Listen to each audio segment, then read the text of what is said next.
Welcome back. You're listening to a special edition of Ask the CIO, sponsored by Kodak Alaris on Federal News Network. For this part of the show, we shift gears to get the industry perspective. My guest today is Scott Swiderski, the Vice President for Enterprise Content Management at Konica Minolta and President of Quality Associates, Inc. Scott, welcome to the program. Thank you, Jason. Thanks for having me.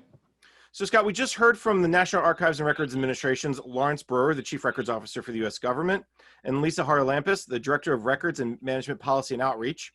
So they talked about the long-term effort to move to electronic records from paper records, something that feels like has been going on for the last 20 years, it feels like, but there's real progress and a real deadline coming up. So let's just start with your reaction to what you heard from Lawrence and Lisa from NARA.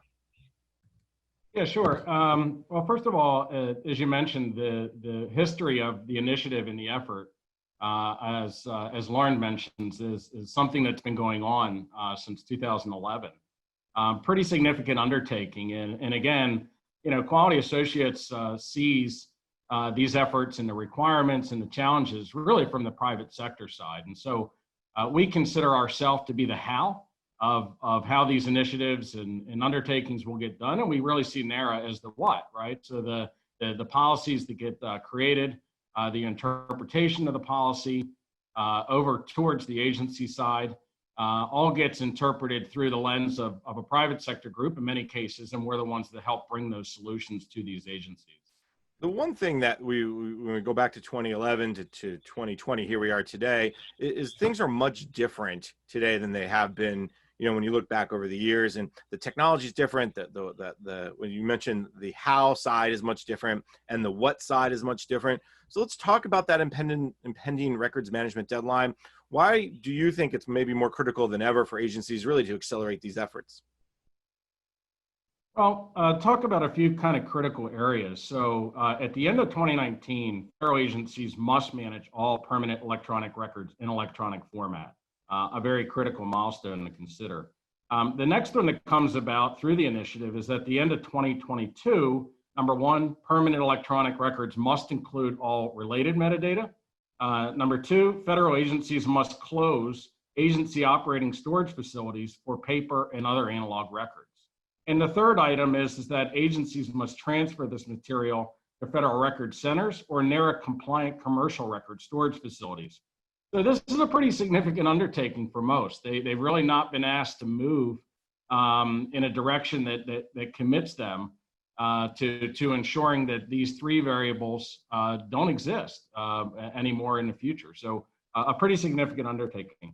The last thing that I'll share with you is that at the start of 2023, NARA will no longer accept transfers of permanent temporary records in analog formats. And therefore, they'll only be accepting only electronic records with related metadata. This is where the problem begins for many of these agencies who are still managing analog records and also managing electronic format of content. So in our experience, taking these positions for most federal agencies is a significant undertaking. It is more critical now than ever for agencies to accelerate their efforts given the shortness of the timeline that's required to bring a federal agency into the 21st century. Scott, you bring up a bunch of deadlines. I'm sure now all the agencies are excited. You got them going, right? Okay, I have to get this stuff done. Are you seeing some of the challenges agencies? What are you seeing from your customers? What are you hearing from them?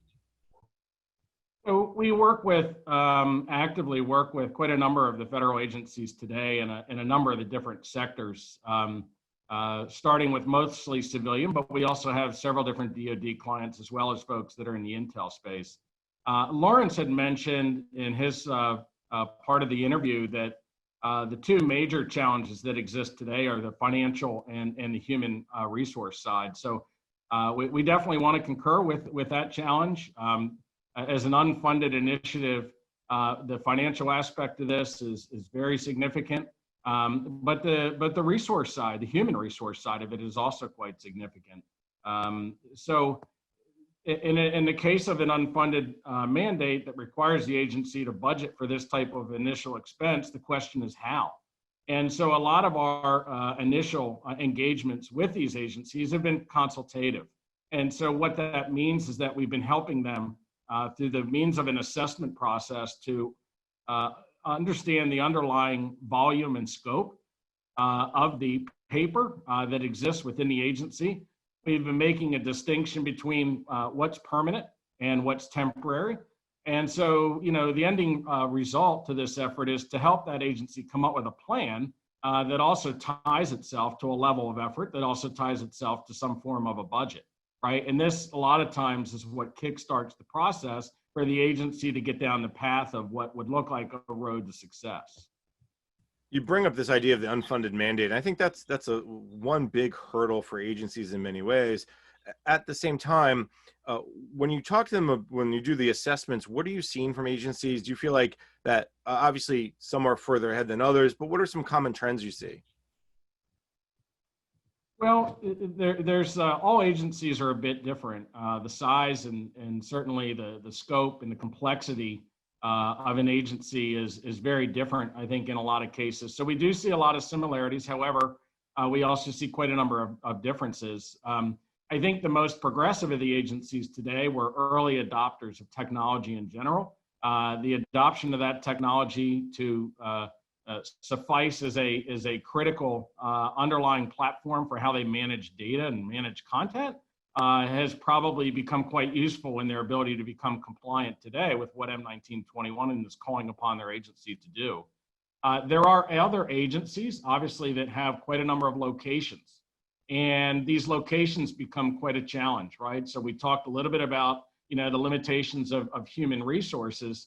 The more locations, the more people we need, oftentimes, the less of an enterprise plan that we have for what takes place at all these various locations. So this has become a hurdle for a lot of these agencies in order for the SORM to truly understand the nature of that work and content and so forth that's being generated at these remote sites. And then to pull together the plan, right, that's going to ultimately speak to how they're going to attempt to digitize a lot of this content and ultimately make it available to NARA. Walk me through what an assessment maybe would look like. What do you guys do? Do you sit down with somebody? Do you sit down with a records officer? Do you sit down with a bunch of different program offices? How does the assessment work? Yeah, so good question. And again, there's quite a bit of variation for what happens during the assessment period. Most of the time, an agency will come back to us and they have a general idea of what they believe their challenges are in order to comply with M19. As mentioned by Lawrence, this has been going on for quite some time. And so there are multiple checklists and questionnaires and so forth that this SORM would needed to have provided back to NARA to check with what we call the readiness of the agency. So an assessment really consists of quite a number of things. First, we start off with what the known challenges are to the agency to potentially comply with an environment that's essentially become paperless. The assessment in many cases can be an effort to try and define what it is that they have and to pull that together, that plan together to the extent that it defines the nature of the material, how much, how we're going to define the metadata classification process for them, and really to try and get the group and the agency and ultimately the key stakeholder, the SORM, into a position where they feel as if they have a plan to move forward. The other tricky part, obviously, is once the plan's been created, this is a fairly aggressive timeline. So taking the plan and getting it aligned with the timeline is where we've also been quite valuable in helping the agency to feel as though they're ready, at least with the plan and at least with an initiative to execute on that plan. Scott, you're going to let me nerd out with you for a second. As you described the assessment, I heard enterprise architecture, the as is, the to be. It got me a little warm inside. I know I'm a little weird that way, but I mean, that's basically what you're doing. You're saying to them, let's define your current environment and then let's figure out where you need to go and what steps you need to get there. I mean, it's a typical gap analysis, right?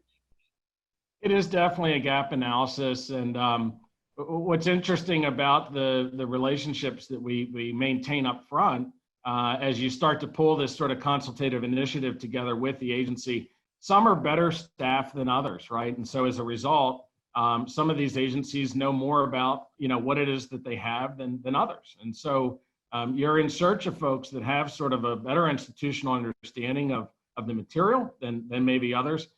Some groups have developed what we refer to as almost like task force, whereas others are managing in silo. And so as a result, sometimes our goal is to reduce that gap by becoming just another key critical SME to the team and helping to accelerate that plan for the organization. In other cases, they're looking to outsource, parts of what they don't think they can get done internally. And so part of that initiative, obviously, is to help to define the level of effort and potentially the costs that are associated with either the adoption of technology or just the general digital conversion of the material that we've identified through the assessment period.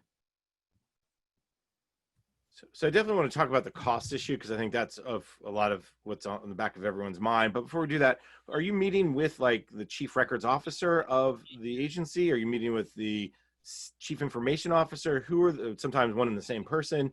Who's part of that team to do the gap analysis? Good question. And again, it differs for different types of agencies. But chief records officers, I think, are a very known position that gets involved with us, because all of this will rest in some sort of a modernization effort with the agency themselves. There are definitely IT folks that are represented. In some case, the CIO and the CTO are also a part of this. Some finance folks are getting involved because of the acceleration of the acquisition strategy that's needed. But really all the folks that are involved, mostly the senior level folks that are involved in and around the records management piece, tend to be, the typical suspects of these meetings, and ultimately a goal to meet the SORM, right? And so the SORM is a busy person that exists within the agency, although they have been deemed as a critical player, right, to the ultimate decision that will be made on behalf of the agency. And if you're not familiar, the SORM obviously is the senior agency official for records management. Yes, I was going to ask you to define that again, but thank you. We all get lost in our acronyms. One of the things when you talk about the people involved, the chief records officer, the technology folks, sometimes the finance folks, where do the program folks fit into this discussion? Because a lot of times they're the key piece to making records management really successful, because they're at that level of making the decision, what's a long-term record, what's a shorter-term record, how do I ensure that there's metadata?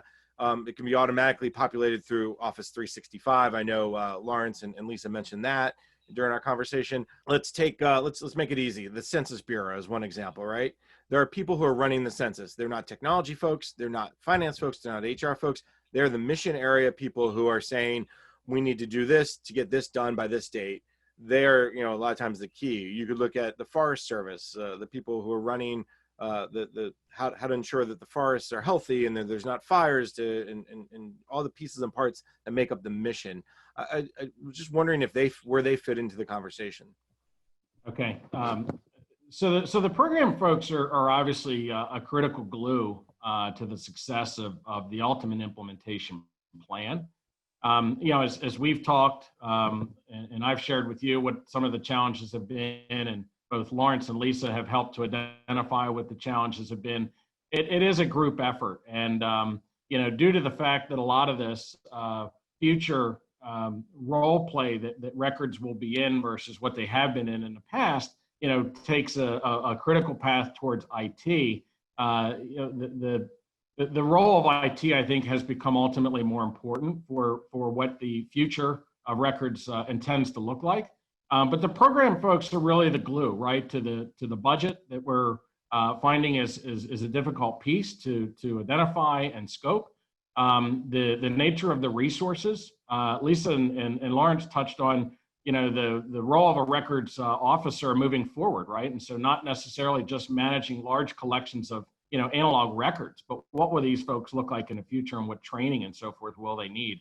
I think the program folks need to have a really strong understanding for the change that needs to occur within the agency as they both modernize themselves, as they provide training to their staff and help those folks get up to speed with what records will be of the future. And then ultimately, what portions of this do we consider to be outsourced, right? And how do we fund it? And what's the acquisition strategy to do so? Some of that's been defined. I know Lisa talked a little bit about the Fermi initiative as well as the role for GSA. So some of that I think has been defined, but it's not necessarily going to suggest that all agencies will go down that path. And that's where really the program folks come involved, because the human resource piece, the IT components, the acquisition strategy, all need to be managed and viewed by someone, and it's typically the program folks that are dealing with that.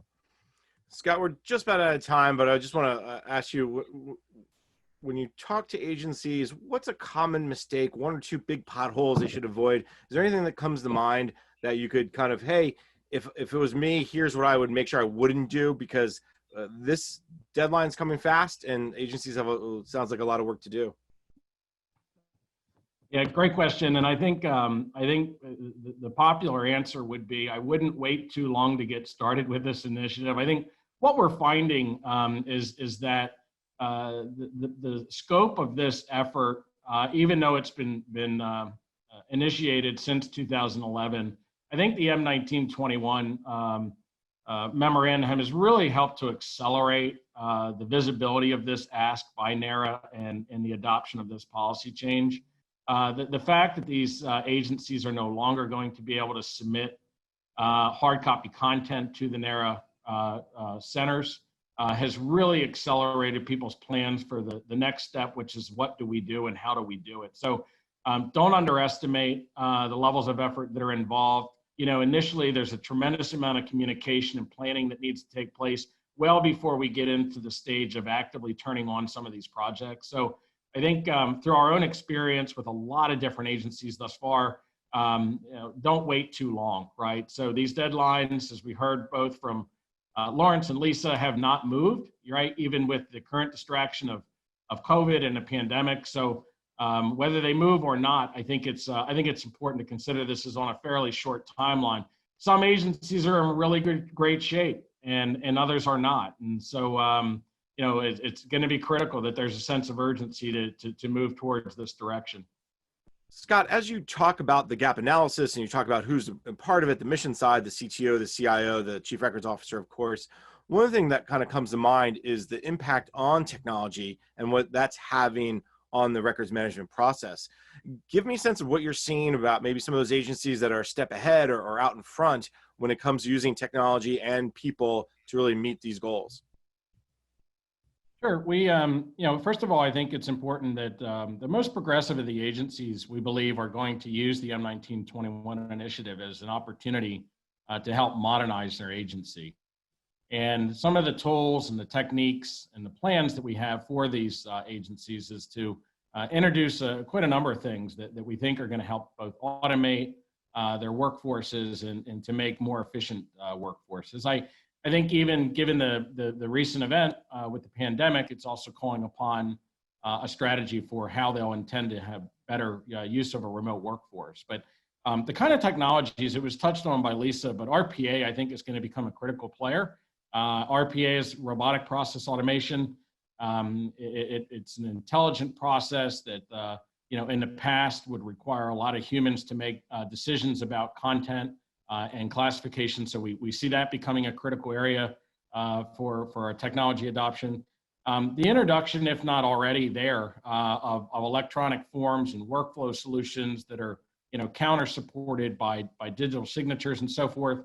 We see that also being another critical place. Automated data capture solutions. And so having new devices that are much smarter devices today. One of the key players we have there is the Kodak technology in support of both departmental and production-like devices that we suspect will go into place for managing analog records in the future. But these are all sort of the types of technologies that will exist in the effort to plan for what the future looks like. Obviously, the adoption, if not already there, of their 365 environment and how that goes about integrating into a lot of these modules and features and so forth to bring that agency really into more of a 21st century look. You bring up RPA, robotics process automation. It's been a very one of those technologies that agencies have really jumped in with both feet. I mean, instead of just dipping the toe in, I hear a lot of agencies using it. How would maybe RPA or other types of automation tools really help agencies meet the goals of electronic records management? Well, one of the goals to automation, I think in general, as it relates to data capture, is how do we perform, the populating of metadata with a high degree of accuracy and less human resource. And RPA, along with other types of technologies, are intended to do exactly that, right? And so there's kind of one of two things that become a result of integrating these technologies. One, we expect our processes to be faster without any substitution of accuracy. And then two, the other one would be a reduction of cost, right? So less people involved in the ability to make decisions about how to classify material. It's not only a requirement that the agency submit data to NARA electronically, but also to uniquely be in a position to classify it. So the metadata creation is a very critical step to all of this. The leveraging of the technologies that are out there today also becomes a critical decision of the agency. And I think we hear a lot about RPA. I think what's still a little bit unknown is what are the true expectations of it, right? So when can we use it? What are the right fits? What are the true expectations, right? In terms of how does it work? What does it truly substitute in terms of cost and human resources and so forth? One big expectation we know is robots will not be taking your job anytime soon. I can tell you that much. One of the other things you bring up is this idea of digital signatures. And one of the things I've been impressed by over the last few months, especially during the coronavirus pandemic, is how quickly agencies have really shifted to the move to digital signatures. You see the General Services Administration accepting contract modifications using digital signature. You see OMB signing documents, memos using a digital signature. And I think that's the other piece that we need to talk about here is with the pandemic emergency, is that going to put a big impact or even give agencies maybe the kick in the butt they need to really accelerate their efforts towards electronic records management? I think for years there was a pretty significant emphasis on the wet signature, right? And all of what was involved in getting one. As we all know, a very inefficient system. But I do think that the pandemic and the creating these mobile workforces has forced all of us, right, whether we're in the private sector or we're in the public sector, to have to sort of quickly adopt some of what is available to us out there. And digital signatures is a perfect example of that. The authentication process that's there, the ease of setting it up, right, whether it's on a scanned document or it's on an existing electronic form.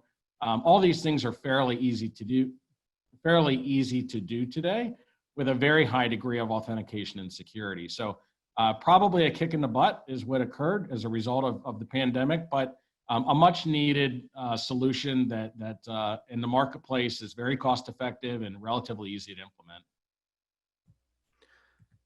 One of the things that has stood out to me is, and I think you hit the nail on the head, is agencies had the technology, they just had to implement it. I've talked to several CIOs who said to me, well, yeah, all we had to do is tell people to use it and force them to use it, because all of a sudden you couldn't take my piece of paper and bring it to Scott, who then would sign it, who'd bring it to Mary, who would sign it. All of a sudden you had to use it. So it was almost like the forcing function that many agencies needed. Is that something else you're seeing? Is there was no reason to do it before and now there is? I think that's exactly right. I think, video conferencing is probably another good example of that. I mean, I was never forced to really be on a video conference with my colleague down the hallway, but I am today. I was never forced to take an action plan off of a video conference and know that from the seat of my home, I'm going to have to continue to do my job and do the work that's expected of me. So a lot of things got accelerated very quickly. So digital signatures and how do we process content moving forward, right, without some of the conveniences that we had being on site within our facilities and so forth. All of this has been tested. I think in some cases we're finding that it's working and working very well, assuming the organization of the agency was semi-prepared for it. And in other cases, a lot of these agencies are having to step back, right, and evaluate what cloud strategies and so forth they have in place, and really to figure out what works and what's not working. The second thing that I'll add to all that is, the verification around how do you audit, data that's being generated now in this new environment. And so this has now become, an even broader set of expectations and responsibilities for records managers today, as information is being created off of devices and within locations that it wasn't intended to be created in the past. I think that sense of urgency can be felt not just from you guys in the vendor community, but also NARA is really pushing this hard, and OMB is paying close attention. So agencies have a lot of work to do over the next few years. So Scott, this has been a fascinating conversation. So let me thank my guest, Scott Swiderski, the Vice President for Enterprise Content Management at Konica Minolta and President of Quality Associates, Inc. Scott, thank you so much for taking the time. My pleasure. Thanks for having us on, Jason. I'm Jason Miller. You've been listening to Ask the CIO, sponsored by Kodak Alaris on Federal News Network. For more on this discussion, visit federalnewsnetwork.com and search Ask the CIO.